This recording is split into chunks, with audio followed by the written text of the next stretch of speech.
Varicose veins కి సరైన చికిత్స కోసం సంప్రదించండి ఎవిస్ హాస్పిటల్. సార్ నాకు మా భార్యదే సమస్య సార్. నాకు ఏంటంటే 10 సంవత్సరాలు అవుతుంది సార్ మాకు మ్యారేజ్ అయ్యి.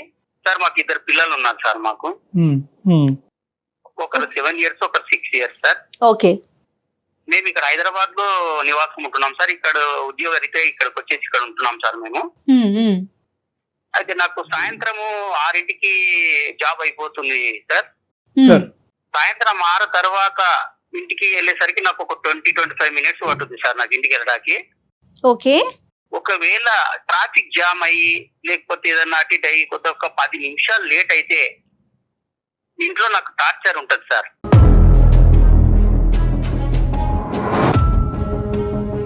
ఏంటంటే ఎక్కడికి వెళ్ళావు, 10 నిమిషాలు ఎక్కడికి వెళ్ళావు నువ్వు, 10 నిమిషాలు ఎక్కడికి వెళ్తారు, ఎందుకు తొందరగా రాలేదు, ఇలాంటి టార్చర్స్ మొదలైతాయి మేడం. ఓకే. నాకు ఉద్యోగంలో నేను డ్యూటీలోనే నేను టార్చర్ తో ఉంటాను. నేను బాగా పని భారం ఎక్కువయ్యి మళ్ళీ ఇంటికి వచ్చేసరికి ఒక 10 నిమిషాలు లేట్ అవుతే నాకు ఇలాంటి టార్చర్స్ మొదలవుతున్నాయి. మానసిక ఒత్తిడి చాలా ఉంది మేడం నాకు. ఒకసారి నేను మామూలుగా ఒక మాట అనేసి నేను డ్యూటీకి వెళ్ళిపోయాను సార్. మార్నింగ్ నేను వెళ్ళిపోయేసరికి మళ్ళీ ఈవినింగ్ వచ్చేసరికి ఇంట్లో ఒక చీటీ రాసి పెట్టి ఉంది, తాళం వేసి ఉంది సార్. నా గురించి వెతకయ్యాను.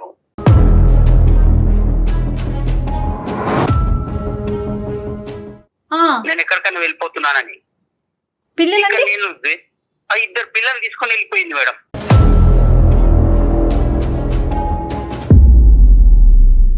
కాదు ఏంటి సార్ సంఘటన, ఏం జరిగింది, దానికి ముందు ఏమైంది? మామూలుగా టీ అడిగాను సార్ నేను. ఆ టీ అడిగిన దానికి కూడా అంటే మామూలు అంతకంటే ముందు రోజు ఏమంటే కొత్త 10 నిమిషాలు లేట్ వచ్చాను సార్ నేను డ్యూటీ నుండి. మళ్ళీ లేట్ గురించి లేట్ అయ్యారనేదే? లేట్ అయ్యే దానికి మామూలు చిన్న చిన్న సమస్యలు సార్. ఇవి పెద్ద సమస్యలు కావు సార్. చిన్న సమస్యలకి అవి పెద్దగా చేసుకొని నాకు మెంటల్ టార్చర్ పెట్టేస్తుంది సార్. ఎక్కడుందండి, వాళ్ళ ఇంటికి వెళ్ళిందా? లేదు సార్, వాళ్ళ ఇంటికి వెళ్ళలేదు సార్. మళ్ళీ ఎక్కడ హైదరాబాద్ లోనే ఉంది సార్. సార్ రైల్వే స్టేషన్లు వెతికాను, తర్వాత ట్యాంక్ బండ్ దగ్గర వెతికాను. అదే కదా మరి, మనుషులు కనిపించకపోతే అది ఎంత నరకం లేండి, అది నరకం. తర్వాత సార్ తర్వాత ఇంకా ఎలాంటివి ఏమైనాయి? నేను టీ పెట్టిమంటే టీ పెట్టడానికి వెళ్ళి మామూలుగా చిన్న గొడవతో స్టార్ట్ అయ్యి మామూలుగా చీర కొంగు మన స్టవ్ పైన పెట్టి పడేస్తుంది సార్.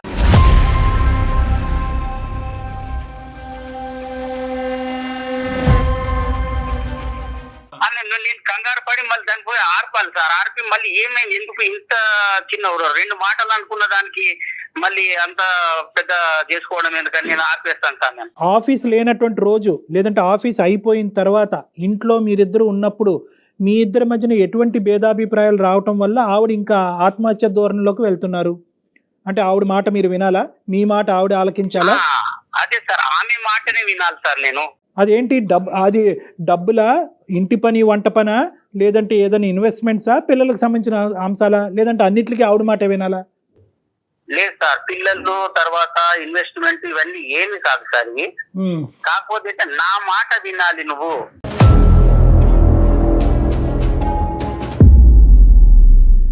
పెళ్ళైన దగ్గర నుంచి ఇంతేనా?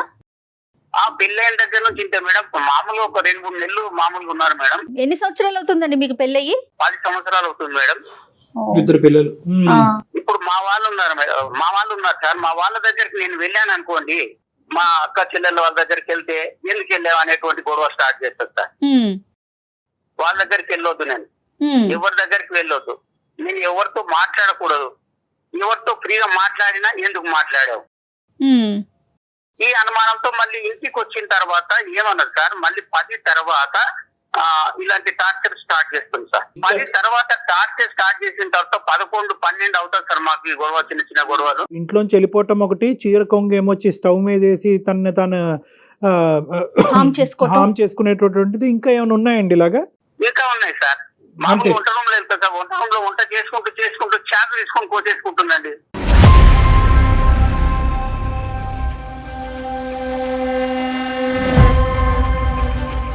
ఇప్పుడు ఇవన్నీ ఏంటి అంటే నా మాట వినాలి అనేటటువంటి ఉద్దేశంతో మీ సైడ్ నుంచి ఆ అటెన్షన్ తన వైపు డైవర్ట్ చేసుకోవాలి, మిమ్మల్ని లొంగ తీసుకోవాలనే ఉద్దేశమా, లేదంటే ప్రాణాలు తీసుకోవాలనేటటువంటి ఉద్దేశమా?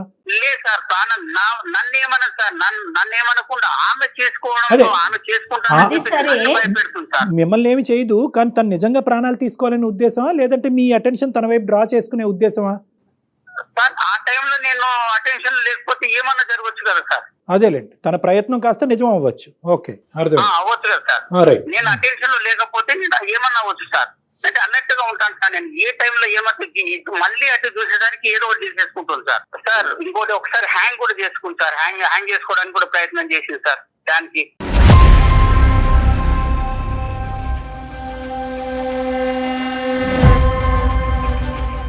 ఆవిడ ఇంత భయంకరమైనటువంటి స్టెప్స్ తీసుకోవడానికి మీరేమి ఆవిడ్ని రెచ్చగొట్టే ప్రయత్నం లేదంటే మాటలతో ఏమన్నా ప్రోత్సహించి ఆ విధంగా ఏమన్నా చేస్తున్నారన్నట్టు మీకేం అనిపించట్లేదా? నేను ఏం చేయను సార్. నేను అలాంటివి కూడా ఏం చేయను సార్. ఆమె చెప్పినట్లే వింటాను. ఎప్పుడన్నా ఇలాగా జరిగినప్పుడు ఏమన్నా కొంచెం ఒక మాట ఏమన్నా అన్నప్పుడు నా మాటనే వినాలి నువ్వు. మీకేమన్నా అలవాట్లు ఉన్నాయా సార్? మీకేమన్నా అలవాట్లు ఉన్నాయా, డ్రింకింగ్ కానీ స్మోకింగ్ కానీ? లేవు సార్, నాకు అలాంటివి ఏం లేవు సార్. సార్ నేను ఇంట్లోనే ఈ బాధపడుతున్నాను సార్. నేను బయట అవన్నీ ఎఫెక్ట్ చెల్లబెట్టుకుంటాను సార్. నేను అదే అర్థమైంది నాకు.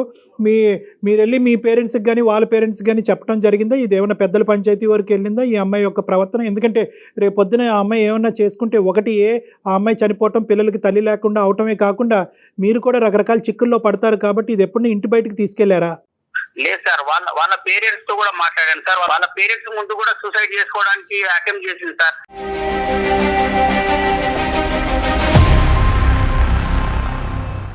తన నేచర్ అదంటారా? అల్లుడు గారు మీరు కొంచెం మా అమ్మాయిని జాగ్రత్తగా చూసుకోండి అని చెప్పారు సార్. సో తను సరదాగా నవ్వుతూ ఉండే సందర్భాలు ఉంటాయండి ఆవిడకి? ఎప్పుడైనా నవ్వుతూ సంతోషంగా ఉంటాయా, లేదంటే ఎప్పుడు బాధలు, గొడవలు, చనిపోవటానికి థ్రెట్స్ ఇలాంటివే ఉంటాయా?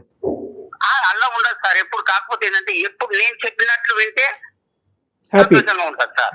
ఆమె చెప్పినట్లు వినాలి, రైట్. ఆమె ముందు కూర్చోవాలి, ఆమె చెప్పిందే చేయాలి. ఇంట్లో ఫైనాన్షియల్ గా అంటే మొత్తం ఇల్లంతా ఎవరు చూసుకుంటారండి? తనే హ్యాండిల్ చేస్తారా మీరా? తనే హ్యాండిల్ చేస్తుంది మేడం. డబ్బులంతా తనే చూసుకుంటారు, ఎవరికి ఇవ్వాలన్నా ఏం చేయాలన్నా. సో ఇంకొక పాయింట్ మీరు ఏం చెప్పారంటే కనుక గొడవ పడతారు కానీ మిమ్మల్ని తిట్టడం కానీ, అసభ్యకరంగా తిట్టడం కానీ, మిమ్మల్ని హాని చేయడం కానీ అవి చేయదు. ఏం చేస్తారు, నన్ను ఏమన్నది సార్. కాకపోతే ఏంటంటే ఆమె ఏమన్నా చేసుకుంటే నాకు భయం సార్. నాకు ఒక మానసికమైనటువంటి ఒత్తిడికి లోనయ్యాను సార్ నేను. ఆఫ్ కోర్స్ అది భయంకరమైనటువంటి నరకం లేండి. ఎందుకంటే ఆఫీస్లో కూర్చోలేరు, ఇంట్లో కూర్చోలేరు, ఎక్కడ నిలబడలేరు. తనకు కావాల్సినటువంటి విధానం భర్త పాటించాలి అంటే కనుక తన ప్రాణాలు తీసుకోవటం గురించి కూడా తను వెనకాడదు. తన బాధ్యత ఏంటి, పిల్లలకి తల్లి ఏంటి, రేపొద్దున నిజంగా తను చేసేటటువంటి అటెంప్ట్ నిజమయ్యి తన ప్రాణాలు పోతే కనుక రేపొద్దున వచ్చే పరిస్థితి ఏంటి అన్నది కూడా అమ్మాయికి అర్థం కావట్లేదు. మరి ఒకసారి ఆవిడతో ఏమైనా మాట్లాడదామంటారా? ఆవిడ ఫోన్ ఏమండి, మీ వైఫ్ తో ఏమైనా మాట్లాడొచ్చా? మనం డాక్టర్ గారితో మాట్లాడించొచ్చా? వద్దు మేడం. మళ్ళీ నన్ను ఇంటికి వెళ్ళిన తర్వాత నన్ను ఏం చేస్తున్నా నాకు భయం వేస్తుంది మేడం. నాకు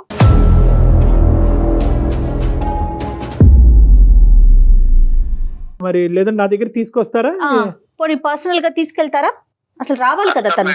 చూడండి ఒకసారి ఒక్క నిమిషం రమేష్ గారు, మీరు ఒకసారి ఆవిడకి ఫోన్ కనెక్ట్ చేసి నేను ఎలా మారాలో, నీకు అనుగుణంగా నేను ఎలా మారాలో నాకు అర్థం కావట్లేదు కాబట్టి నేను ఎలా మార్పు చెందితే కనుక నీకు నచ్చే విధంగా నీ ప్రాణాల మీదకి నువ్వు తీసుకురాకుండా విధంగా మలుచుకోవాలనే ఉద్దేశంతో నేను చేశానని చెప్పి మీ గురించి మాకు కాల్ చేసినట్టు ఆవిడతో చెప్పండి. ఆవిడ గురించి మాకు కాల్ చేసినట్టు వద్దు. అలా అయితే కనుక ఆవిడ మాట్లాడు, 2 సెకండ్లో ఫోన్ పెట్టేస్తారు, రేపు ఇంటికి వెళ్ళిన తర్వాత మీ పని అయిపోద్ది.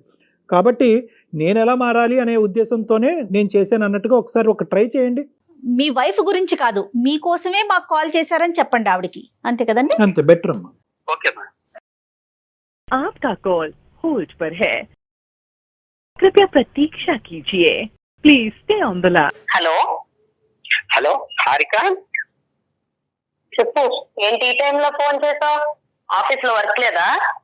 ఉంది, ఆఫీస్ లోనే ఉన్నా నేను.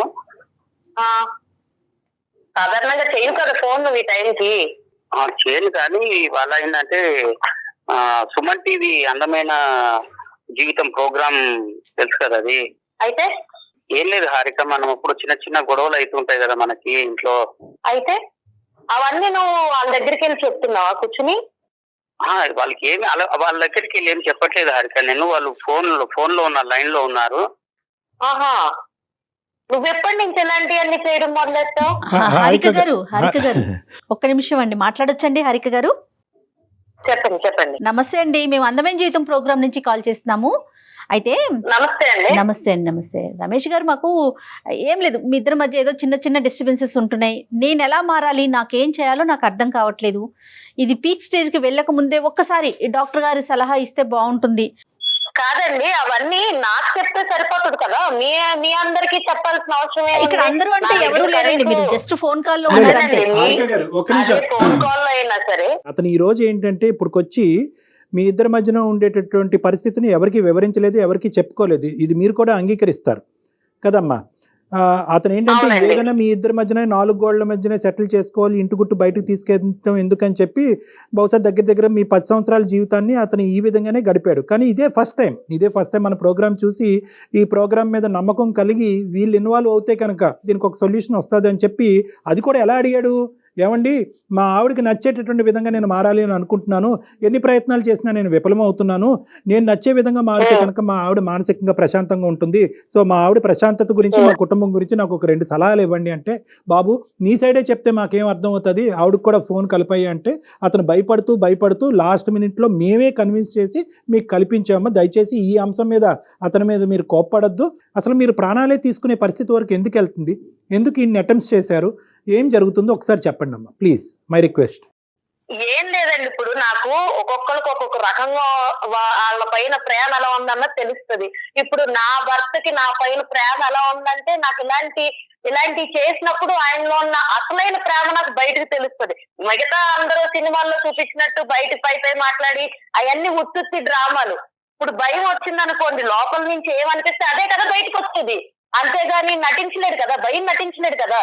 సో నాకు ఏదన్నా నచ్చలేదు అనుకోండి, ఇప్పుడు నేను ఏం చెప్పాను, నాతో ఉండమన్నాను, అందులో తప్పేం మాట్లాడా లేదు కదా. నాతో ఉండు, నన్నే చూడు, నాతో మాట్లాడు, నువ్వు మాట్లాడే 10 నిమిషాలైనా నాతో మాట్లాడు, కామెడీ చేస్తా నాతో మాట్లాడు. నేను మా అమ్మగారి ఇంటికి వెళ్ళినా కూడా ఈయన్నే తీసుకుని వెళ్తాను, ఎందుకంటే నాకు అక్కడ కూడా ఒకదాన్ని ఉండడం ఇష్టం లేదు కాబట్టి ఈతో ఉండాలనుకుంటున్నాను, అందులో తప్పేమని చెప్పండి. అతను మీతో ఉండాలి అన్నది అతను ఫుల్ఫిల్ చేయలేకపోతున్నాడా, చేయగలుగుతున్నాడా? చేస్తున్నారండి. ఇప్పుడు దాని గురించి కంప్లైంట్ చేయడం ఎందుకని అంటున్నాను నేను. మీకు అవన్నీ కూడా ఒక కంప్లైంట్ లాగా నేను ఇంటికి వెళ్ళినా తీసుకురావాలి, ఇవన్నీ కూడా మీకు చెప్పాల్సినంత ఇది ఉండదు కదా అని నేను అంటున్నా. కానీ అంతకంటే ముఖ్యం ఏంటంటే రోజువారీ అంశాల్లో అతను చెప్పడం ఏంటంటే కనుక, నేను ఒకసారి ట్రాఫిక్ డిలే ఇంకో కారణాల వల్ల ఇంటికి టైంకి చేరుకోలేనండి, అది కూడా ఒక ప్రాబ్లం అయిపోతుంది. నిజంగా ప్రాణాలు తీసుకునే అంత భయంకరమైన గొడవలు అంశాలు ఉన్నాయమ్మా మీ ఇద్దరి మధ్యన? అంత అంశాలు ఏం లేవండి. నా ప్రేమ నేను ఇలాగే చూపించగలను, నాకు ఇలాగే వచ్చు, నేను ఇలాగే ఉంటా. నాకు ప్రేమ వచ్చినా కోపం వచ్చినా నేను ఏదైనా ఎక్స్ట్రీమ్ లెవెల్లోనే చేస్తాను.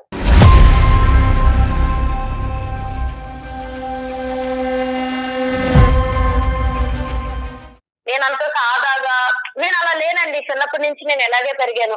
మరి దాని వల్ల పక్కన ఉన్న వాళ్ళకి ఇబ్బంది కలుగుతుంది కదండి. కాదమ్మా, ఒక నిన్ను హింసించుకోవటం అనేది ఒక అలవాటు ఎలా అవుతుందమ్మా?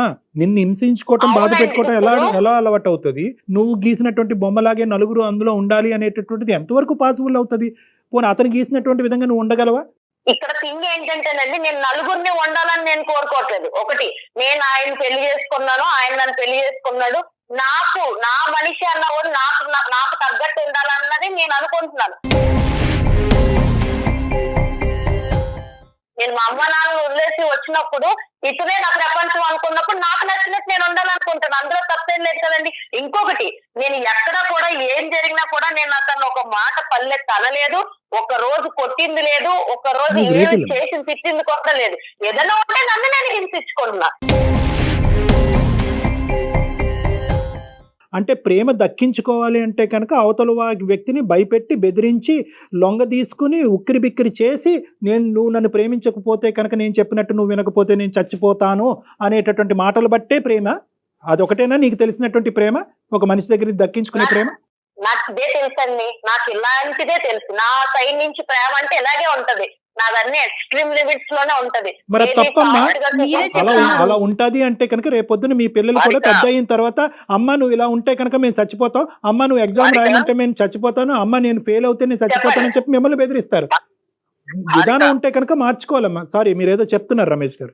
ఈ ప్రేమ కోసం, మన పిల్లల కోసము, నా తల్లిని, నా తండ్రిని, నా బంధుత్వాన్ని అందరిని వదులుకున్నా, నా స్నేహాన్ని కూడా వదులుకున్నారా హారిక నేను?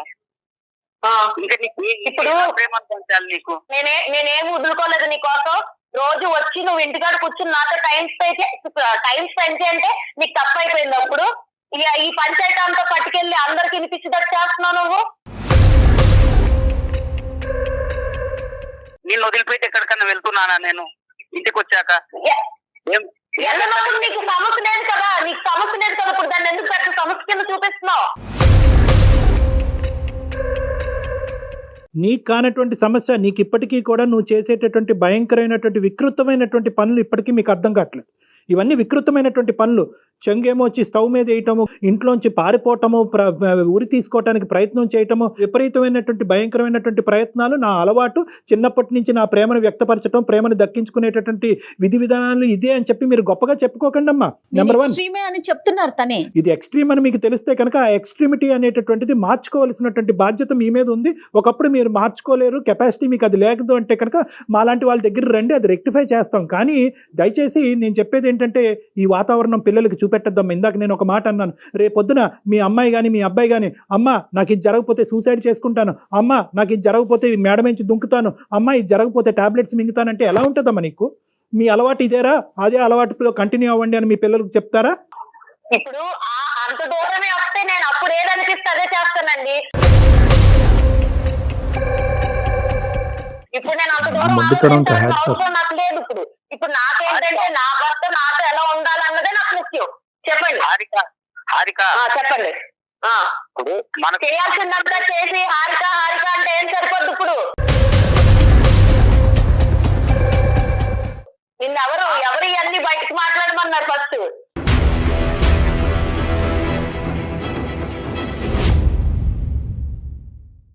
లేదు కాదు హారిక, మనకు పెళ్లి అయి 10 సంవత్సరాలు అయిపోయింది, 2 పిల్లలు ఉన్నారు హారిక మనకి. మన పిల్లలకు నాకు గుర్తులేదా? నువ్వు గుర్తు చేస్తున్నప్పుడు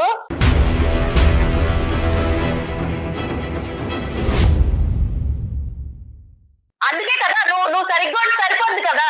నువ్వు అలాంటి ఏమి చేయనప్పుడు నేను ఎందుకు అలాంటి పనులు అంటే చేస్తాను? సరిగ్గా అంటే ఎలా ఉండాలని కోరుకుంటున్నారు హారిక? నాకేం లేదండి. ఆఫీస్ అయిపోయాక వచ్చి నాతో పాటు కూర్చొని టైం స్పెండ్ చేయాలి, నాతో మాట్లాడాలి, ఏదన్నా ఉంటే నాతో షేర్ చేసుకోవాలి. అన్ని నేనే అవ్వాలని నేను అనుకుంటున్నా. అందులో తప్పే ఉంది. ఇక ఆయనకంటే సొంత ప్రపంచం లేదా? నువ్వు చెప్పి నేను ఏం పాటించట్లేదు హారిక. నేను ఇంట్లో ఉండట్లేదు, ఎక్కడికైనా బయటకు వెళ్తున్నాను హారిక. ఇప్పుడు నేను అలాంటి టైంలో నేను అలాంటి అటెంప్ట్స్ చేస్తున్నాను చెప్పు. నువ్వు ఏదన్నా నేను చెప్పింది చేయకపోతేనే కదా నేను చేస్తున్నాను. అమ్మ నువ్వు అడిగేటటువంటివన్నీ అడుగుతున్నావు, అతను ఏమంటే చేసేటటువంటివన్నీ అతను చేస్తున్నానని అంటున్నాడు. ఇప్పుడుకొచ్చి నువ్వు చేయలేకపోతున్నావు, ఇది చేయలేకపోతున్నావు అని చెప్పి ఒక్కటి కూడా ఇది చేయలేదు, ఇది చేయలేకపోయాడు మీరు చెప్పలేకపోయారు. ఓన్లీ థింగ్ ఏంటంటే మీకు కావలసినటువంటి విధంగా అతను ఉన్నాడు, ఇప్పటికీ ఉన్నాడు. కానీ ఏంటంటే అతను ఏమన్నా ఆ గీత దాటి అటువైపు వెళ్తాడనేటటువంటి ఆలోచనతో ఏంటంటే మీరు అటో గీత దాటి దాన్ని బ్లాక్మెయిల్, నేను చచ్చిపోతాను అనేటటువంటి దాంతో ముడిపెట్టి ఇంకా ఇంకా ఇంకా ఇంకా లొంగ తీసుకునేటటువంటి ఒక పిచ్చి ప్రయత్నం మీరు చేస్తారు. కాదు హారిక, భయంతో లొంగ తీసుకుంటారా, ప్రేమతో లొంగ తీసుకుంటారా? ఏ వ్యక్తినైనా, ఎవరినైనా ఇంత పోసగుచ్చినట్టు ఒక మగాడు కానీ ఆడదు కానీ సంసారం కాపురాలు చేయలేరమ్మా. ఇంపాసిబుల్. అతని వ్యక్తిత్వం బట్టి అతను ఉంటాడు, మీ వ్యక్తిత్వం బట్టి మీరు ఉంటారు. At the end of the day మీ ఇద్దరి మధ్యన ఒక బంధం ఉంటుంది, ఆ బంధానికి ఒక ప్రేమ ఉంటుంది, అంతేగాని ఇదేదో 2 1 2 2 2 4 2 3 6 అన్నట్టుగా ఉండదమ్మ. ఇది జీవితం. అది బహుశా నీకు ఎవరు చెప్పలేదు, ఇప్పుడు మేము చెప్తే అర్థం అవుతుంది అనేటటువంటి ఆస్తో నేను ఇలా చెప్తున్నాను. నెంబర్ 1. నెంబర్ 2 ఏంటంటే ఈరోజు నిజంగా ఈరోజు ఎంతో అదృష్టం బాగుంది కాబట్టి ఈరోజు నువ్వు నేను మాట్లాడుకుంటున్నావు అమ్మా. నువ్వు చేసినటువంటి ఒక్క అటెంప్ట్ అయినా కూడా ఈరోజు నిజమై ఉంటే కనుక నీ ప్రాణాలే దక్కుండేవి కాదు. ఒక పనికిరాని కారణానికి ప్రాణాలు తీసుకున్న ఒక భార్యగా, ఒక తల్లిగా చరిత్రలో నిలిచిపోతావు నువ్వు. ఏమన్నా అర్థం ఉందా? మీకేమన్నా క్యాన్సర్లు ఉన్నాయా? రేపో మాపో చచ్చిపోతున్నారా? లేదంటే ఇంకేమన్నా బలమైనటువంటి ఫైనాన్షియల్ బలహీనతలు ఉన్నాయా? తినటానికి తిండి లేదా? పడుకోవటానికి ఇల్లు లేదా? ఏం లేదు మీకు. అన్నీ ఇస్తే దేవుడు అన్నీ ఇస్తే ఇదొక రోగమేమో అని అనుకోవాలి మనం. నిజంగా నాకు కోపం వస్తుందమ్మా. ఇది కాదమ్మా బతికేటటువంటి విధానం. నీకు విపరీతమైనటువంటి యాంగర్ మేనేజ్మెంట్ ప్రాబ్లమ్స్ ఉన్నాయి, అది ఒక మానసిక రోగం. దానికి ట్రీట్మెంట్ తీసుకోవాలమ్మా నువ్వు. నాకు ఇప్పుడు చాలా కోపం వస్తుందండి, మీరన్నీ అన్ని మాట్లాడుతుంటే నాకు కోపం వస్తుంది. అలా కదమ్మా, నిజంగా ఇంత చెప్పు. కాదమ్మా, నిజంగా ఇంత చెప్పు చేతల్లో ఉండేటటువంటి మగాడు కావాలి అంటే కనుక నువ్వు ఏ రోబోనో పెళ్లి చేసుకోవాల్సింది. ఒక రోబోట్ని పెళ్లి చేసుకుని నీ చేతిలో ఒక రిమోట్ కంట్రోల్ ఉంటుంది, ప్లస్ మైనస్ అప్ డౌన్ నొక్కుంటే నువ్వు చెప్పినట్టుగా ఆడతాడు అతను. మీరు నా లైఫ్ డిసైడ్ చేయడానికి మీరు సరిపోరు కదండి. లేదమ్మా, లేదు, నేనేం నేను చేయాలి, ఓన్లీ ఏం చేయొద్దన్నది. అమ్మ ఇది కేవలం నీ మీరు లైఫ్ ఒక్కటే అయితే చేసుకోవాలి, కనుక మీరు చెప్పాల్సిన తల్లి అవసరం నాకు లేదు కదండి.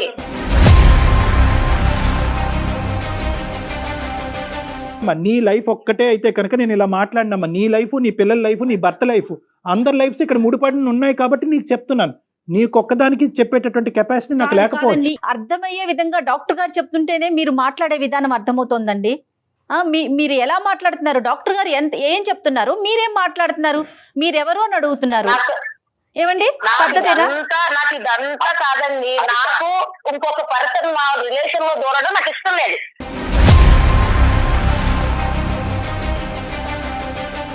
అది డాక్టర్ అయినా అవ్వండి, ఇంకెవరన్నా అవ్వండి, నాకు ఎవరు ఇష్టం లేదు. అది ఏదన్నా మీ ఇద్దరు మా ఇద్దరు ఇంకెవరు దూరడం నాకు ఇష్టం లేదు.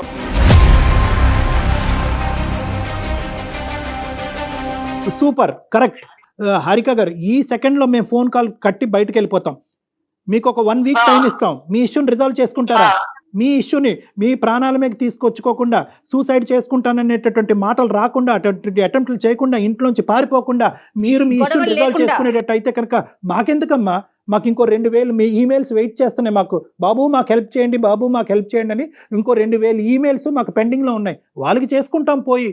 వద్దనుకునే దానికి నీకెందుకు చేస్తాం? నిజంగా నువ్వు వారం రోజుల టైంలో కదమ్మా హారిక గారు, నిజంగా అతను చేసినా మేం చేసినా ఎవరు చేసినా ఒక వారం రోజుల్లో మీ యొక్క ఇష్యూని మీ హస్బెండ్కి మీ పిల్లలకి ఇబ్బంది లేనటువంటి పరిస్థితుల్లో రిజాల్వ్ చేసుకునే కెపాసిటీ, మెంటాలిటీకి మీకుందా?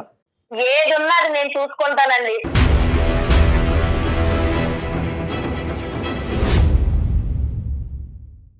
ఎలా ఉండాలి, ఎలా చేయాలి, ఏం చేయాలి అన్నది నాకు ఎవరు చెప్పినా నచ్చదు. అమ్మా, నార్సిస్టిక్ పర్సనల్ అంటారు, అహంకార ధోరణి. వినాలంటే నేను అదే అనుకుంటా. పెళ్ళై నేను వచ్చిన తర్వాత ఇతనే నా ప్రపంచం, ఇతనే నా సర్వస్వం అనుకున్నప్పుడు నేను ఏం చెప్తే ఆయన కూడా ఉండాలి.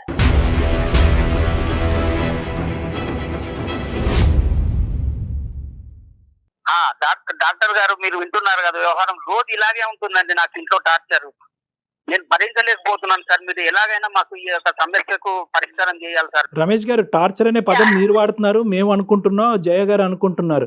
కానీ అక్కడ ఆవిడ అనుకోవట్లేదు కదా. ఆవిడకి అది టార్చర్ లా కనిపించట్లేదు. అది విధానము, అది ఒక పద్ధతి, ఆవిడ నేర్పరితనము, ఆవిడ ఆలోచన శైలి. పుట్టేరుగా ఆవిడ ఇలాగే బతికిందంట. మా వాళ్ళని అందరిని వదులుకున్నాను సార్, నా ఫ్రెండ్స్ వదులుకున్నాను. అదే మీరు చేసిన పొరపాటు. పొరపాటు ఏంటంటే ఆవిడ ఒక చెయ్యి పట్టుకుని కిందకి, మీ కాలర్ పట్టుకుని ఒక్కొక్క మెట్టు కిందకి ఈడ్చుకుని వస్తున్నంత సేపు మీరు కిందకు వచ్చారు. ఎందుకు వచ్చారంటే కుటుంబాన్ని కాపాడటానికి మీరు వచ్చారు. కానీ అది ఆవిడకి అలవాటు, పరిపాటు కింద అయిపోయింది. సో ఈ మనిషిని పూర్తిగా కిందకి తీసుకొచ్చి కాళ్ళ కింద చెప్పులాగా మార్చుకోవాలనే ఉద్దేశంతో ఆవిడ వెళ్తుంది. అది కరెక్ట్ కాదు. ఆవిడకి ఎవరు చెప్పలేకపోతున్నారు. ఈ రోజు వాళ్ళ తల్లిదండ్రులు చెప్పినా ఇది చాలా చాలా బాగా నేర్చుకుని ఈ రోజు నువ్వు ఫోన్ చేసి ఎలా ఉంది అలా ఉంది అని అంత చెప్పుకునేట్టుగా తయారయ్యావు కదా. నువ్వు ఇంటికి రా, చెప్తాను నీ పని.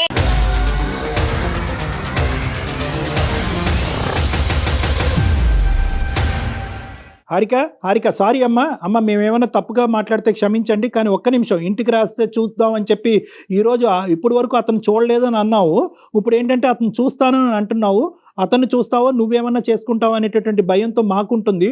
ఒక్క 2 నిమిషాలు మనం మాట్లాడుకుందాం. ఒక్క నిమిషం హారిక.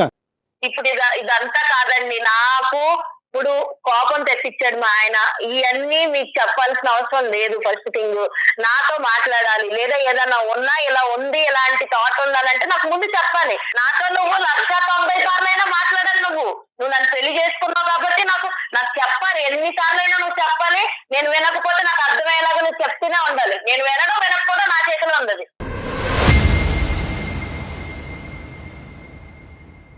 హారిక, మనకి పెద్ద మనుషులే కదా, వాళ్ళే కదా మనకు అంతా చేసేది. పెద్ద మనుషులే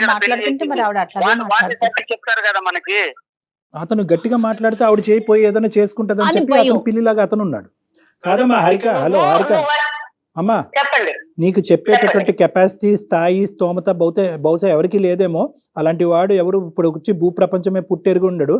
కానీ నేనేమంటున్నానంటే ఒక్కసారి ఇదే పని ఏదైతే కనుక నువ్వు నచ్చక మీ ఆయన ఆత్మహత్య ధోరణి, ఇదే ఇదే రేపు పొద్దున ఫ్యూచర్ గురించి నాకు అనవసరం అండి, ఈ రోజు గురించి నేను బతుకుతాను అని చెప్పి ఏదో మాట్లాడుతున్నావు కానీ రేపొద్దున నీ పిల్లలు ఇదే చూసి అమ్మ మేము కూడా చచ్చిపోతామమ్మా అనేటటువంటి మాట అంటే కనుక అది మీరు ఏకీభవిస్తారా? ఒక ప్రాబ్లంకి అది సొల్యూషనా? నేను అందుకే అంటున్నానండి, నేను ఫ్యూచర్ గురించి ఇప్పుడు ఆలోచించను. అండ్ ఇంకా మేము ఏం గొడవ పడినా ఏం చేసినా సరే అది మేమిద్దరం ఎక్కువ ఉన్నప్పుడే నేను ఎక్కువ గొడవ పడ్డాను, కానీ పిల్లల ముందు నేను అంత ఎక్కువగా అయితే గొడవ పడిన సందర్భాలు అయితే లేవు. అమ్మా ఇది ఎంతకాలం నీ ఫ్యూచర్ ఎక్కడో లేదమ్మా, నీ ఫ్యూచర్ ఏం 100 కిలోమీటర్ల దూరంలో లేదు, ఇది ఒక 10 రోజుల్లో, ఒక 2 నెలల్లో, ఒక సంవత్సరం దూరంలోనే ఉంది.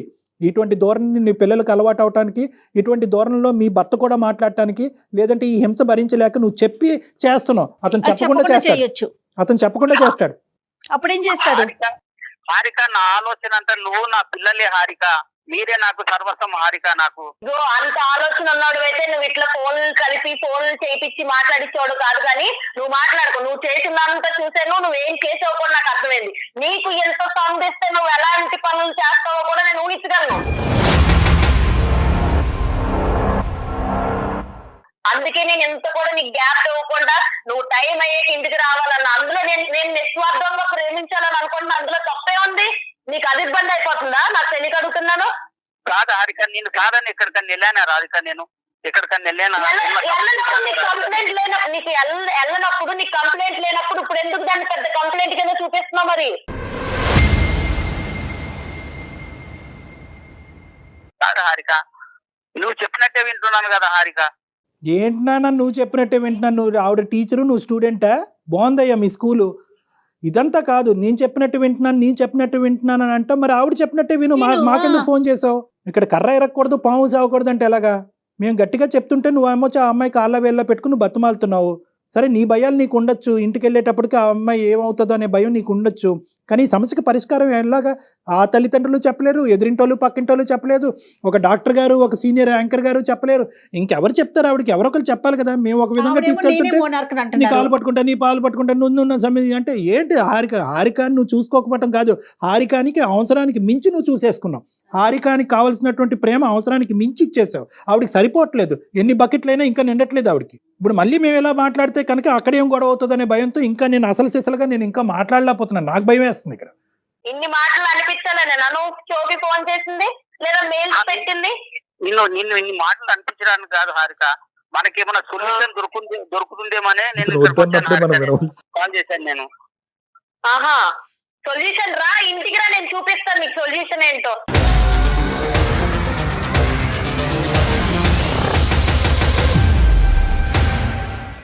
ఏం సొల్యూషన్ చేయొచ్చో, ఏం సొల్యూషన్ తయారు చేయొచ్చో నేను బాగా తయారు చేసి పెడతాను నీకోసం. నువ్వైతే ఆఫీస్ అయితే చక్కగా 6:30కి ఇంటికి వచ్చే ఏం సొల్యూషన్ ఉందని నువ్వు చూద్ది కానీ, నీ కల్లారా నువ్వు చూద్ది కానీ. థ్యాంక్ యూ సో మచ్ అండి మీ అందరికి. మీరు మాట్లాడింది నాకు హారిక అమ్మా దయచేసి అమ్మ ఒకటి, నువ్వు అతనికి ఏం సొల్యూషన్ ఏ సూప్ పెడతావో నాకు తెలియదు, కానీ నేను ఒకటే అడుగుతున్నాను, ఒక్కసారి అవకాశం ఉంటే కనుక ఈ రోజు అతను చేసినటువంటి తప్పుకి బహుశా అతను మీకు కాల్ చేసి మేమే అతన్ని ఇబ్బంది పెట్టి బలవంతంగా నీకు కాల్ చేయించడం జరిగింది. ఎందుకంటే ఎక్కడో చోట ఒక సానుకూలమైనటువంటి పరిష్కారం ఈ ప్రాబ్లంకి ఉంటుందేమో అనే ఉద్దేశంతో నేనే కలపండి అంటే అతను చాలా భయంతో కలిపాడు. ఇందులో అతను తప్పేం లేదు, బహుశా ఏదైనా తప్పు ఉంటే నాదే. నేను ఒకటే మిమ్మల్ని రిక్వెస్ట్ చేసుకునేది ఏంటంటే, ఒక్క 2-3 రోజులు శాంతియుతమైనటువంటి వాతావరణం నా క్లినిక్ వైపు నుంచి మీరు వెళ్ళేటట్టుగా అయితే ఒక్కసారి నా క్లినిక్ రండి ప్లీజ్, మనం కూర్చుని మాట్లాడుకుందాం. సరే అండి, నాకైతే ప్రస్తుతానికి ఎవరి వాదనలు ఎవరి పరిష్కారాలు వినే ఉద్దేశం అయితే నాకు లేదు. ఒక్కరికి ఈ రోజు మీరైతే మాట్లాడారు కాబట్టి థ్యాంక్ యూ సో మచ్. దానికోసం అయితే ఉంటాను. మరి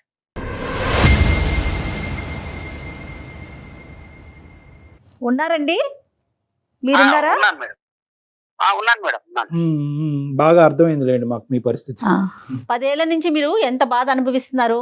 తర్వాత ఆవిడ అలా మీరు ఇలా ఉండబట్టి ఆవిడ అలా మాట్లాడుతుందేమో, అదొక పాయింట్. రెండోది ఏంటంటే, నేను అన్ని త్యాగాలు చేసేసాను, మీరు ఎన్ని త్యాగాలు చేసినా కూడా at the end of the day ఈ సమస్యకి పరిష్కారం అయితే లేదు కదా. కాబట్టి మీకు అర్థం అవ్వాల్సింది ఏంటంటే, మీరు మీలాగా బతకటం అనేటటువంటిది కూడా ఇంపార్టెంట్. మీరు త్యాగాలు అనే ధోరణిలో వెళ్తూ మిమ్మల్ని మీరే మర్చిపోయేటటువంటి విధంగా ఆవిడ కాళ్ళ కింద ఒక ఇదిగా మారిపోవటం అనేది కూడా కరెక్ట్ కాదు అన్నది ఇప్పుడు అర్థం అవుతుంది.